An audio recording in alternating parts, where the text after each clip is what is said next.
సంతానలేమితో బాధపడుతున్నారా? 899 రూపాయలకే fertility assessment package. వివరాలకి సంప్రదించండి.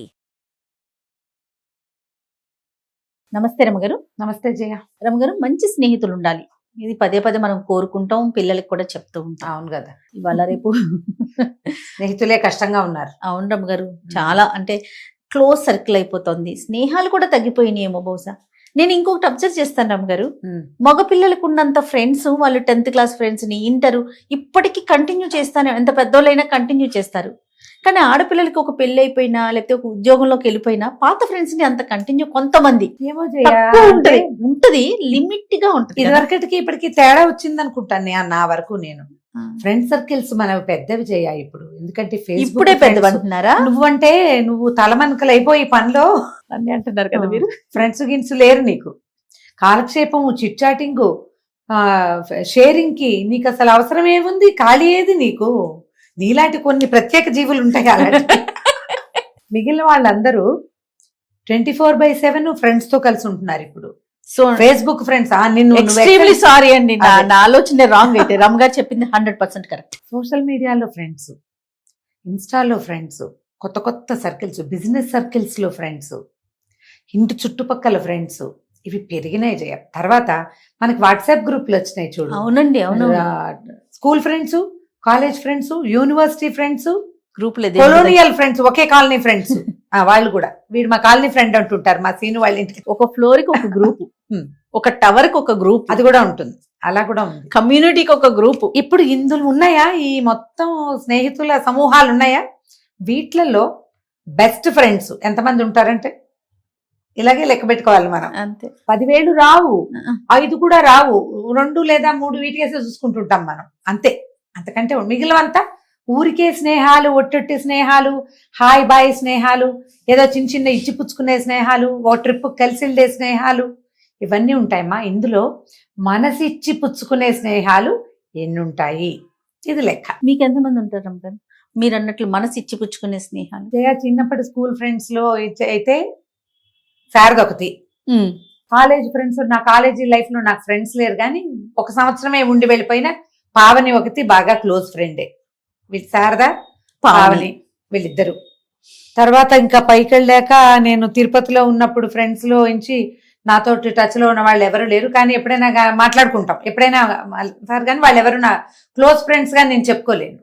బాగా పెద్దయ్యాక మనసు ఇచ్చి పుచ్చుకున్న స్నేహాలు కొన్ని కలిసినాయి, కొన్ని మనసులు విరిగిపోయినాయి అనుకో. పోతాయిగా, తప్పదు. ఇక మనం రైలు ఎక్కి దిగేటప్పుడు రైల్లో మనతో కొంత మటుకు ప్రయాణం చేసి దిగుతాయి, కానీ ఉన్నప్పుడు నేను ఇప్పుడు తలుచుకున్నా వాళ్ళని నాకు చాలా సంతోషంగాను, వాళ్ళతో స్పెండ్ చేసిన సమయం అద్భుతమైన సమయంగాను, వాళ్ళ దగ్గర నేర్చుకున్న విషయాలు చాలా మంచివిగాను, నేను అలా అంటే చేదుగా నేనేమి విడిపోలేదు ఎవరితోటి. అదే అలా జరగల. ఇప్పుడు కూడా మనసు ఇచ్చి పుచ్చుకున్న స్నేహాలు ఉన్నారు. మా శ్యామల్ గారు ఉన్నారు, ఒక శాంతి గారు ఉన్నారు, ఒకటి మా వాడు ఉన్నాడు కదా కుర్రాడు అరుణ్, వీళ్ళతో మంచి ఫ్రెండ్షిప్ ఉంది. మా వికీపీడియా ఏం కావాలని అరుణ్ ఏమిట్రా నాయన ఇది అని అడిగితే చెప్పేస్తాడు. నాకు చిన్నప్పటి నుంచి ఒక జబ్బు ఉంది, నాకు చాలా పెద్దవాళ్ళతో ఫ్రెండ్షిప్ ఎక్కువ, లేదా చాలా చిన్నపిల్లలు. అరుణ్ మా అబ్బాయి వయసు వాడితో బోళ్ళంత ఫ్రెండ్షిప్ ఉంది నాకు. మేమిద్దరం అన్ని మాట్లాడేసుకుంటూ ఉంటాం. ప్రతి ఏది డౌట్ వచ్చినా మనం ఫస్ట్ కాల్ చేసేది రమ్మగారు మాత్రం అరుణ్ కే. ఆయన చూడాలి రమ్మగారిని ఒకసారి. అమ్మాయిని చూసినట్టే ఉంటుంది, మా అబ్బాయిని చూసినట్టే ఉంటుంది. మనసిచ్చి పుచ్చుకున్న స్నేహాలు పెద్ద వయసులో కూడా దొరుకుతాయి చేయాలి ఎవరికైనా, దొరుకుతాయి. కానీ చిన్ననాటి స్నేహితులతోటైతే మనం పంచుకుని తిన్నవి, మన చిన్నప్పటి చిలిపితనాలు, చిన్నప్పటి దొంగతనాలు, చిన్నప్పటి ఒక తెలియని చిన్నతనం, ఆ పసితనం, అవి షేర్ చేసుకుంటూ వెళ్ళిన లాంటి స్నేహం లాంటిది ఇంకొకటి అసలు జీవితంలో రాదు, ఉండదు, కలగదు, జరగదు. అది చిన్నప్పుడే కుదురుతుంది. ఎందుకంటే 2 తెలియని అమాయక జీవులుగానే ఉంటాయి కదా. అవును కదా. అవును. ఆ తెలిసి తెలియని తనంలో ఇద్దరు కలిసి నేర్చుకుంటారు చాలా విషయాలు. ఆ స్నేహమే వేరేగా ఉంటుంది. చిన్ననాటి స్నేహితులు అంటారు, అది వేరే కదా. అంతే. ఎంత పెద్దవాళ్ళైనా 50 ఏళ్ళ తర్వాత కలిసినా ఆ చిన్నప్పటివి తలుచుకుంటారు. ఈ మధ్యలో వాళ్ళకి తలుచుకునేందుకు అన్నుండవు మ్యాటర్స్. ఆ చిన్నప్పటి తెలియనితనాన్ని తలుచుకుంటేనే మనుషులకు సంతోషం వస్తుంది. చూడు ఎన్ని విషయాలు మాట్లాడేమో. సూపర్. ఈ ఫ్రెండ్షిప్ మీద ఒక కథ చెప్తా చూడండి. ఏ స్టోరీ అండి ఇది? కథ సరిసాగరం నుంచి ఒక కథ. సరయూ నది తీరంలో రాజ్యం ఉండేది. ఓ రాజుగారు, మంత్రి గారు ఉన్నారు. ఫ్రెండ్స్ గురించా? రాజు మంత్రి ఉన్నారు కానీ వాళ్ళ పేర్లు చెప్పట్లేదు. రాజుగారికి ఒక కుమారుడు, మంత్రి గారికి ఒక కుమారుడు ఉన్నారు. రాజుగారి అబ్బాయి పేరు సన్మార్గుడు, మంత్రి గారి అబ్బాయి గుణభద్రుడు. ఈ సన్మార్గుడు గుణభద్రుడు కలిసి ఒక దగ్గర రోజుల్లోనే పుట్టారు, ఒక 4-5 రోజుల తేడాతోటి. దాంతో బాగా పిల్లలు 10 నెలలు 8 నెలల వయసు అప్పటి నుంచి ఒకే చోట ఆడుకోవటం అలవాటయ్యి వాళ్ళు పంచప్రాణాలుగా ఉండేవాళ్ళు. ఈ మంత్రులు సైన్యాధిపతులు రాజుగారికి నమ్మిన బంట్లుగా ఉండి తమ పిల్లలు రాజకుమారులకి నమ్మిన బంట్లుగా ఉండేలాగా దోహదపడేవాళ్ళు. ఆ కాలం అట్లా జరిగేది. మంత్రి గారి అబ్బాయి మంత్రి అవ్వాలి, రాజుగారి అబ్బాయి రాజు అయితే మంత్రి గారి అబ్బాయి మంత్రి, సైన్యాధిపతి కొడుకు సైన్యాధిపతి, సైన్యాధిపతి రాజు అయ్యే సిచ్యువేషన్స్ కూడా వచ్చేవి రేర్గా. కానీ అది మనుషులు మంచి వాళ్ళు అయితే జరిగేది కదా, ఏదో కృతజ్ఞులు అయితే జరిగేది. అయితే ఈ సన్మార్గుడు గుణభద్రుడు ఇద్దరు కలిసే పెరిగారు, కలిసి చదువుకున్నారు, ఒకళ్ళనొకళ్ళు మంచి సపోర్ట్ చేసుకునేవాళ్ళు.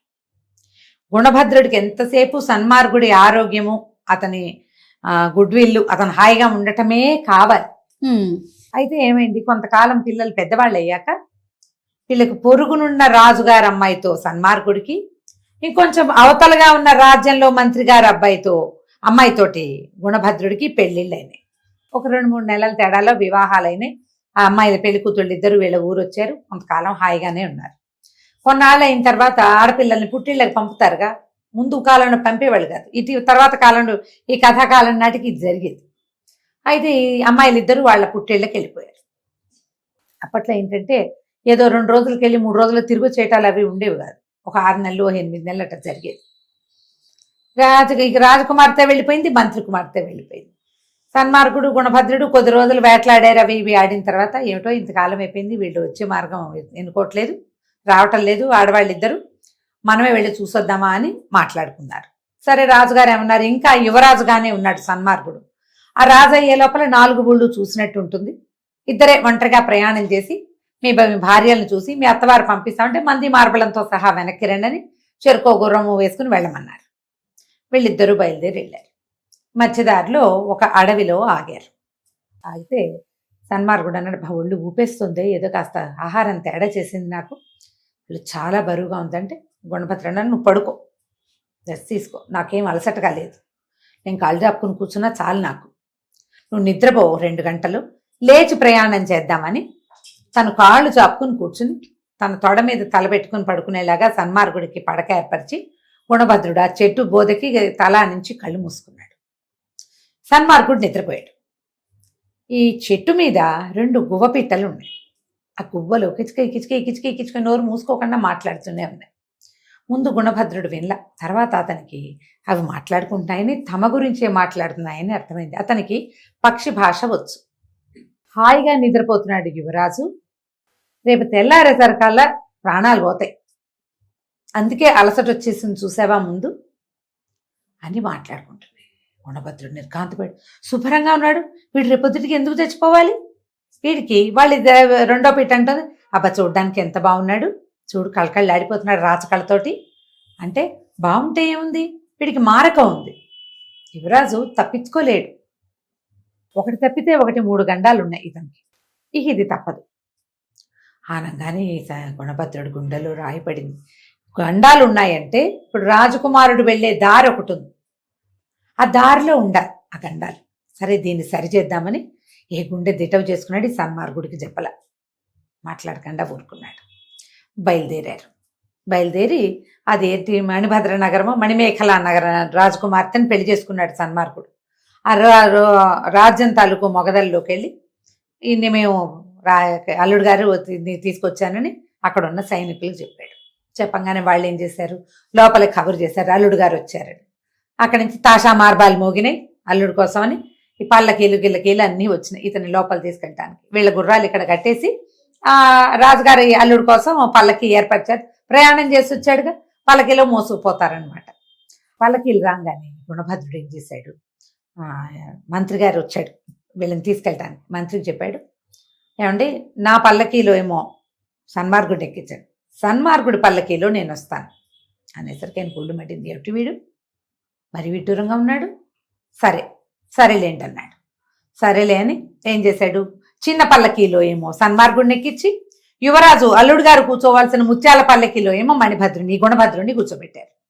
ఈ ముందుకు వెళ్ళేసరికల్లా ఏమైంది, ఆ బోయిలు ఎత్తుగా ఉన్నవాళ్ళు మోస్తున్నారు, ఉన్నట్టుండి పళఫళామని విరిగి ఈ పల్లకి అడ్డదిడ్డంగా పడిపోయింది. ఆ పడ్డం ఎక్కడ పడింది, సరిగ్గా ఒక దారి, వీళ్ళు వెళ్ళే దారిలో ఈ పక్కన లోయ, ఒక సన్న దారిలో వెళ్ళాలి. లోయ అంటే మెట్లకి పక్కన పల్లకి అటు ఊరిగిపోయింది. ఊరిగిపోతుంటే ఇతను అటెంటివ్ గా ఉన్నాడు, గుణభద్రుడు రిలాక్స్ అయిపోలా. సన్మార్గుడు అయితే నిద్రపోయేవాడు.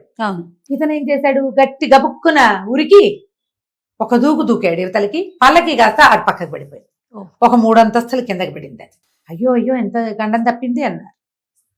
తనకు తెలిసిపోయింది, ఓహో ఇది ఒకవేళ సన్మార్గుడు ఉండుంటే పడుకునేసేవాడు. ఎందుకంటే అతనికి అలసటగా ఉంది, ఇంత మళ్ళీ గుర్రం వేసుకొచ్చాడు కదా, నిద్రపోలేదు కాబట్టి బతికిపోయాడు. అయ్య బాబోయ్, రాజుగారు మంత్రి గారు అబ్బాయి తెలివిగా ఉన్నాడు, తెలివేసి లేకపోతే పడిపోయేవాడు అన్నారు.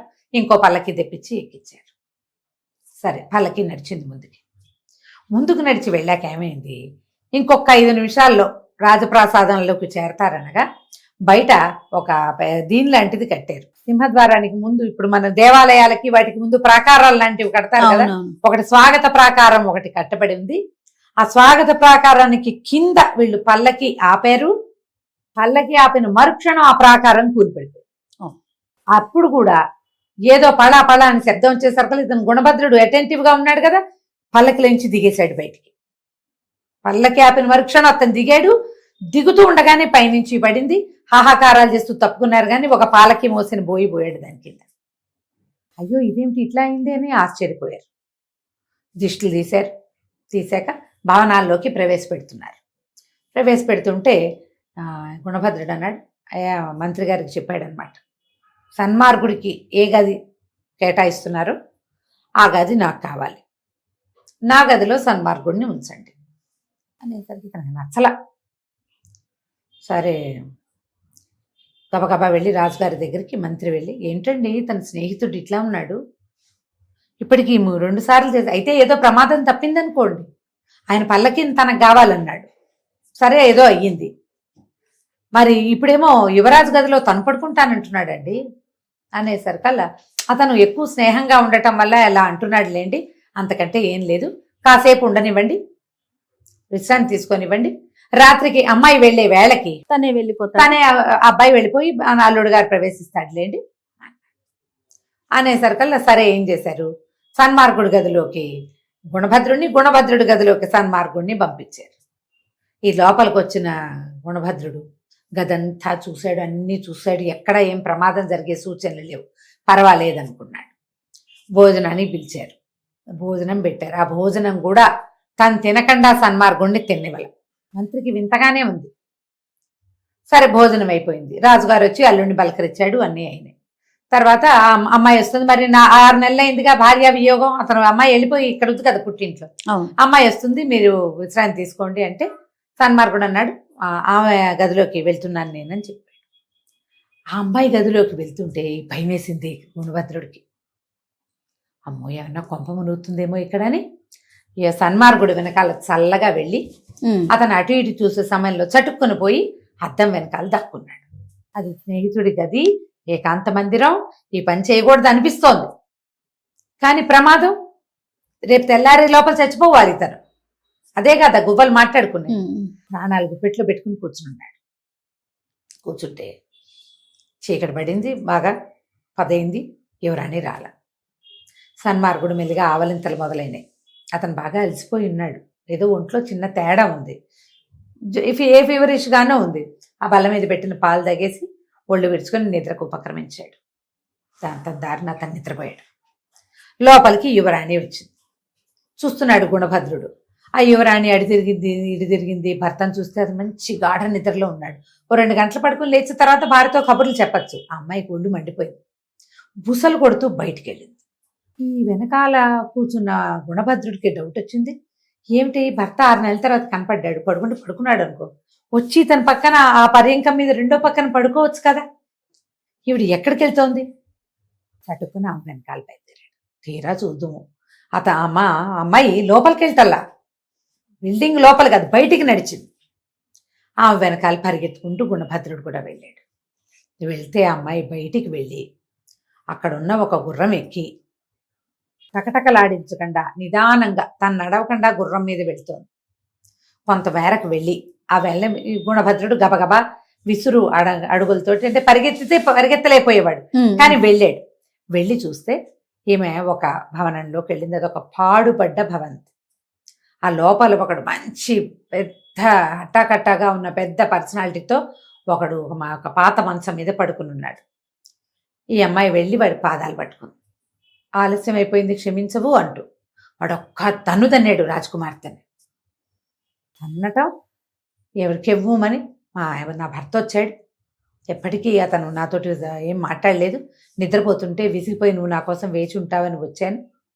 అతను వస్తాడని మాకు తెలీదు అని ఏదో చెప్తుంటే, ఇంత ఆలస్యం వస్తావా, నేను ఎప్పటి నుంచి నీకు వేచి ఉన్నానని పటా కొట్టేశాడు అమ్మాయిని.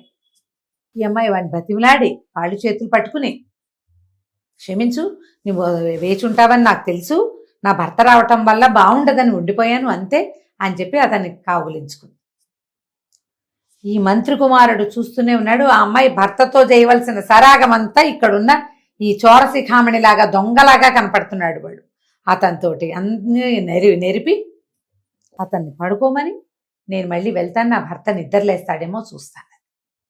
ఆ వాడన్నాడు, నీ భర్త వద్దు, ఏమీ వద్దు, నీకు ఒక కత్తిస్తా, మంచిది, ఒక్క వేటుతో చచ్చిపోతారు ఎవరైనా సరే, వెళ్ళి నీ భర్తను సంహరించి వచ్చి, ఇక నీ భర్త వచ్చే గోల ఉండదు మనకి. భర్తను ఎవరు సంహరించారో 4 ఏడుపులు ఏడిస్తే సరిపోతుంది. ఇక నువ్వు మీ అత్తారింటికి వెళ్ళక్కర్లేదు, నేను నీకోసం వేచి ఉండక్కర్లేదు, నువ్వు నేను కలిసి ఉండొచ్చు అన్నాడు. ఈ అమ్మాయి అతని ముందు ఒప్పుకోలేదు, కానీ వాడు ఒప్పించేశాడు. ఒక ఇంత చొరకత్తి ఇచ్చాడు. ఆ కత్తి ఇట్లా బొడ్డును దోపుకుని బయటికి నడిచింది. నిర్ఘాంతపోయాడు మణి. ఈ గుణభద్రుడు, అయ్యా ఇదిరా మన కథ, తెల్లవారేసరికి రాజకుమారుడు అయిపోతాడు. ఇక పరుగులు పెట్టాడు. ఈమె గుర్రం ఎక్కి నిదానంగా టిక్కు వచ్చే లోపల పరిగెత్తుకుంటూ వెళ్ళి ఆ మందిరంలో కూర్చున్నాడు.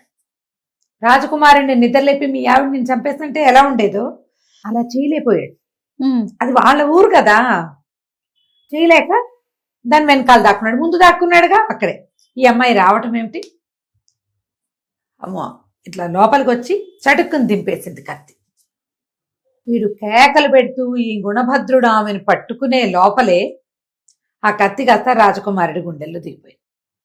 అరిచి కేకలు పెట్టాడు. ఆ అమ్మాయి అంతకంటే పెద్దగా అరిచి అందరూ చేరారు. ఈ దుర్మార్గుడు నన్ను చెరచబోయాడు, నా భర్త అడ్డం వస్తే భర్తను చంపేశాడు అంటుంది ఆ అమ్మాయి. మంత్రి గారు, అందరూ, సైన్యాధ్యక్షుడు అందరూ చేరారు. ఇతనంటాడు, కాదు ఈ అమ్మాయి సరైంది కాదు, ఆ అమ్మాయే రాజకుమారుడిని మా స్నేహితుడిని చంపేసిందని, సన్మార్గ నన్ను విడిచిపోతావా అని స్పృహ తప్పిపోతున్నాడు మాటకి ఈ గుణభద్రుడు. జనాలకు ఏం చేయాలో తెలియలే. రాజకుమార్తె మరి వాళ్ళ సొంత పిల్లని వాళ్ళు తప్పుగా ఎందుకు అనుకుంటారు, అది పతివ్రతని భావిస్తారు కదా ఎవరి పిల్లని వాళ్ళు. ఈ చెలికత్తలందరికీ కొంచెం విషయం తెలుసు ఈ అమ్మాయి సరైంది కాదని, కానీ ఎవరు దాన్ని సపోర్ట్ చేయలే. మంత్రి సైనికులందరికీ రాజకుమార్తె బంగారు తల్లి. రాజుగారు వచ్చాడు హుటాహుటిన, అయ్యో నా అల్లుడిని చంపేశాడు, ఎవడరా అంటే వీడన్నారు మన ఈ గుణభద్రుడు. ఈ గుణభద్రుడిని అరెస్ట్ చేయండి, చంపేయండి, తెల్లవారేసరికి ఉరిదీయండి అన్నారు. ఈ స్పృహ తప్పిపోయి వేళ్లాడిపోతూ సన్మార్గాన్ని ఏడుస్తున్నటువంటి ఈ గుణభద్రుడిని గొలుసులు కట్టి మరీ తీసుకుపోయారు. ఈ రాజకుమారుడికి ఏదో అంత్యక్రియలు అవి చెయ్యాలంటే వాళ్ళ అమ్మా నాన్నకు తెలియవద్దు. ఈ ప్రేతం పాడవకుండా ఏదైనా ఏర్పాటు చేయండి అన్నాడు రాజు. రాజకుమార్తెను ఓదార్చాడు. ఆవిడ పిచ్చపిచ్చగా ఏడ్చేస్తోంది. మంత్రి గారికి డౌట్ పట్టుకుంది. ఆయన ఈ గుణభద్రుడు ఊళ్ళోకి వచ్చిన దగ్గర నుంచి అతని ప్రవర్తనని చూసున్నాడు. 2 సార్లు ఇతనికి ప్రమాదం తప్పినా కూడా 3వసారి కూడా మళ్ళీ ఇదే సన్మార్గుడి గదిలోనే ఉండాలని ఎందుకు కోరుకున్నాడు? ఈ రాజకుమార్తె ప్రవర్తన ఏమిటి ఫిషీగా ఉంది. ఆవిడ ఏడుస్తూ అందరూ తనని నమ్ముతున్నారా లేదా అన్నట్టు చూస్తోంది. ఈయన ఏం చేశాడు, చెరసాల్లోకి వెళ్ళి గుణభద్రుడిని అడిగాడు, నాయన ఏం జరిగిందంటే, అయ్యా మీరు మా నాన్నగారు కూడా మంత్రే, మీరు మా నాన్నగారి సహచార మంత్రి అనుకోండి, నేను అక్షరాల నిజం చెప్తా, మీ రాజకుమార్తె మంచిది కాదు, ఆమెకి దుష్టవర్తన ఉంది. నిన్న రాత్రే నేను ఇది చూసా. మేము మా ప్రయాణంలోనే గువ్వల వల్ల తెలుసుకున్న రాజకుమారుడికి ప్రాణగండ ఉందని. అతన్ని కాపాడడానికి అతను ఉండే ప్రతి చోట నేను పోయి కూర్చున్నా. నాకేం అవల, కానీ అతను అక్కడ ఉండుంటే ఇవి జరిగేవి అతనికి. నేను చూస్తూ ఉండగానే నా స్నేహితుడి గుండెల్లో కత్తి దింపేసింది. అనగానే కావాలంటే నేను గుర్తులు చెప్తా, ఎంత దూరం ఆమె గుర్రం మీద వెళ్ళిందో, నేను ఆ దూరం అంతా నడిచాను, నాకు ఆ దారి తెలుసు. ఎందుకంటే ఈ ఊరు అతనికి కొత్త, అవును. దారి నాకు తెలుసు, నేను కళ్ళు మూసుకుని కూడా వెళ్ళగలను, ఎందుకంటే ఏ దారిలో వెళ్ళానో అదే దారిలో వెనక్కి వచ్చాను అని చెప్పి నేను మందిరంలో నుంచి బయటికి వెళ్ళేటప్పుడు ఇట్లా దారిలో వెళ్ళానని గీసి చూపించాను. ఈ భటుల్ని చూపిస్తే వాడన్నారు ఇక్కడ ఒక పాడుపడిన భవంతి ఖచ్చితంగా ఉంది. కొత్తవాడు వీడికెలా తెలుసు, ఈ ఊరికి కొత్త కదా. అక్కడ అందులో ఒక చోరుడు ఉన్నాడు. సరే, చోరుని పట్టేశారు వాళ్ళు. రాజకుమార్తె విషయం బయటపడిపోయింది. రాజుగారు రాజకుమార్తెని దేశ బహిష్కరణ విధించేశాడు. ఇతను అన్నాడు, ఈ గుణభద్రుడు నన్ను వదిలేయండి, నా స్నేహితుడి ప్రేతాన్ని నాకు ఇచ్చేయండి, అతను ఎట్లాగైనా బతుకుతాడేమో, నేను చేసుకుంటాను, ప్రేతం పాడు కాదు అని చెప్పి ఈ సన్మార్గుడి ప్రేతాన్ని మోసుకుని వెళ్ళాడు. ఇతనికి ఏం డౌట్ వచ్చింది, మీ ఇద్దరం ఒకేసారి పుట్టాం, ఇద్దరం ఒకేసారి పెళ్లి చేసుకున్నాం, ఇద్దరు భార్యలు ఒకేసారి పుట్టింటికి వెళ్ళారు, ఒకటి ఇట్ట పిశాచని తేలింది, నాదేం చేస్తోందో, ఆడవాళ్ళని నమ్మగలవా? ఈ మాట అనుకోవటం బాధే, మనమ్మ కూడా ఆడదే కదా, బాధగా ఉంటుంది. కానీ అసలు ఇక్కడ ఇలా జరిగింది కదా, అందుకని చెప్పి ఇతను ఏం చేశాడు, తన స్నేహితుడి ప్రేతాన్ని పుచ్చుకొని అతను జీవించకపోతే నేను కూడా జీవించను అలాంటి భావంలో ఉన్నాడు. బోల్డ్ అన్ని తీర్థాటనలు చేశాడు మధ్యలో ఈ ప్రేతంతో, ఎక్కడైనా జీవించే అవకాశం లభిస్తుందేమో అని, ఎక్కడా దొరకల. ఈ దారంతా చూస్తూ చివరికి తన మామగారింటికి చేరాడు. చేరాక ఈ ప్రేతం ఉన్న పెట్టెని ఒక గదిలో పెట్టించాడు, మామగారితో ఏదో మాట్లాడాడు. తర్వాత ఆ రాత్రి భార్యాభర్తలు ఏకశయ్య గతులు అవ్వడానికి ఒక గది ఏదో పెట్టారు. అతను లోపలికి వెళ్ళి పడుకున్నాడు. లోపలికి వచ్చింది అతని భార్య. చూస్తూనే ఉన్నాడు, ఏం చేస్తుందో చూద్దాం, ఇదేం చేస్తుందో. మరి అక్కడ చూశాడుగా, ఆ అమ్మాయి ఈ దగ్గరకు వచ్చి ఇతని ముఖంలోకి ఎట్లాగే చూస్తోంది, చంపేస్తుంది అనుకున్నాడు. జరగచ్చు ఇట్లా కూడా. తల దగ్గర నుంచి చివరికి వచ్చి కాళ్ళు ఇట్లా ముట్టుకుని దండం పెట్టుకుంది. ఇది చంపేయటానికే కాళ్ళు పట్టుకుంటోంది అనుకున్నాడు. ఏం చేసింది, ఇక్కడి నుంచి అవతలకి వెళ్ళి మెళ్ళలో ఉన్న నగలు అలంకారాలు అన్నీ తీసి అక్కడ పెట్టి చూస్తూనే ఉన్నాడు. జుట్టు ముడి కూడా తీసింది, జడంతా పొడుగు తీసింది, జుట్టు విరబోసుకుంది. ఒక మూల కత్తులు అవి పెట్టున్నాయి, ఒక కత్తి తీసుకుంది. అని చూస్తున్నాడు, ఏదో చేస్తుందని. కత్తి తీసుకున్న ఆమె మంచం వైపుకి రాల, వాకిలి వైపుకి వెళ్ళిపోయింది. ఏదో జరుగుతుందని ఈ గుణభద్రుడు భార్య వెనకాల పడి నడవటం మొదలుపెట్టాడు. ఆ అమ్మాయి ఎక్కడికో నడిచి వెళ్ళిపోతాం. కత్తిపుచ్చుకుని జుట్టు విరబోసుకుంది, నిరలంకారం, ఒక్క అలంకారం లేదు, మెళ్ళలో మంగళసూత్రాలు మాత్రం ఉన్నాయి, నగా నట్రా తీసేసింది మొత్తం. అక్కడికి ఎక్కడికో వెళ్తుంటే ఒక పురాతనమైనటువంటి అమ్మవారి దేవాలయం లోపలికి వెళ్ళేసరికి లోపలికి వెళ్ళి నుంచుంది అమ్మ దగ్గర. అమ్మా, 6 నెలల నుంచి నా భర్త కోసం వేచి ఉన్నా, రాలేదు, వస్తాడనుకుంటున్నా, ఇన్నాళ్ళకి వచ్చాడు. నా భర్త ముఖం చూసి చచ్చిపోవటానికి నిశ్చయించుకుని ఉన్నా. నా భర్త నా కోసం వస్తే శిరస్సు ఇస్తానని మొక్కుకున్నాను నీకు. ఆయన వచ్చాడు, చూశాను, శిరస్సు ఇదిగో, నా శిరస్సు తీసుకో అని చెప్పి మెడ నరుక్కోవడానికి సిద్ధపడింది అమ్మాయి. అమ్మవారికి మొక్కుకుంది, ఎప్పటికీ ఇతను రావట్లేదు, పుట్టింటి వాళ్ళు పంపరు, నీ భర్త వస్తే పంపుతామంటారు, అతనేమో రాడు. అమ్మాయి వచ్చిన దగ్గర నుంచి అత్తారింటికి వెళ్ళిపోదామన్నది, ఆ మొగుడు నదులు ఉండలేక. అప్పుడు అమ్మవారు కనపడి, అమ్మాయి, నీ భర్త అంత సులువుగా ఇది కాడు, అసలు అతను మరణించడానికి వచ్చాడు ఈ ఊరు, స్నేహితుడి ప్రేతాన్ని పుచ్చుకుని తిరుగుతున్నాడు, నువ్వు ఇంటికి వెళ్ళిపో. నీ పాతివ్రత్యానికి మెచ్చి నీ భర్త తాలూకు స్నేహితుడిని కూడా నేను బతికిస్తున్నా.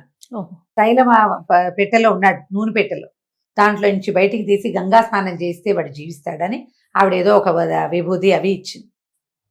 అమ్మవారు ఇచ్చింది ఒక విభూది, ఒక పేంబెత్తము ఇచ్చింది, గంగాజలం కూడా ఒక కుండతోటి. అవన్నీ పుచ్చుకుని అమ్మాయి జుట్టు ముడేసుకుని ఆ కత్తి అక్కడ బారేసి 3 సామాన్లు పుచ్చుకుని ఇంటికి వచ్చింది.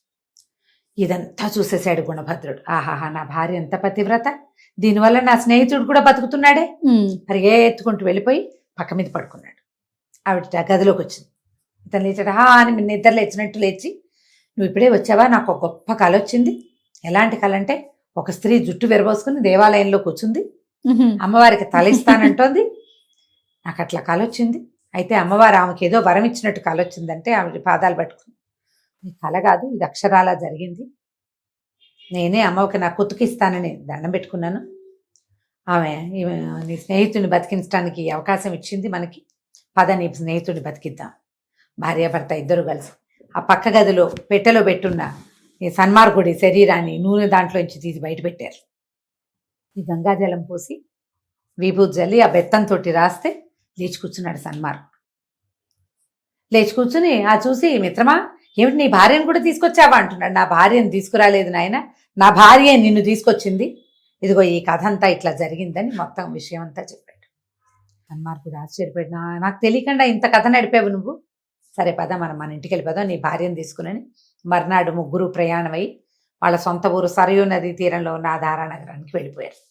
తర్వాత సన్మార్గుడు మళ్ళీ ఇంకొక జాతకం చూసుకుని మంచి అమ్మాయిని పెళ్లి చేసుకుని సుఖంగా సంతోషంగా ఉన్నాడు. స్నేహితులంటే అలా ఉండాలి. చాలా బాగుంది రమ్మగారు, చాలా చాలా బాగుంది. నమస్తే. నమస్తే.